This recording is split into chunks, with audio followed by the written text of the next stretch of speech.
عمرك سألت نفسك ليه ترتيب الحروف في الكيبورد مش أبجدي؟ ليه أول زرار اسمه Q واللي بعده W؟ ليه مش A B C D زي ما اتعلمنا؟ السر في الموضوع ده بيرجع لزمن الآلات الكاتبة القديمة.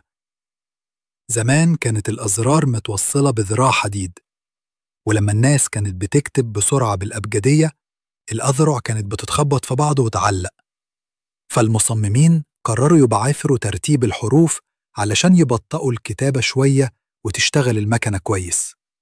واللي حصل إن الترتيب ده بقى هو الطبيعي، وبقينا حافظينه لدرجة إن حتى بعد ما سيبنا الآلة الكاتبة وبقينا بنكتب على كمبيوتر محدش قدر يغيره. يعني الترتيب الغريب اللي قدامك على الكيبورد معمول علشان يمنع مشاكل في اختراع قديم واستخدمناه إحنا لحد دلوقتي من غير ما نعرف. تابعني علشان أقولك قصص أغرب عن حاجات بنستخدمها يومياً.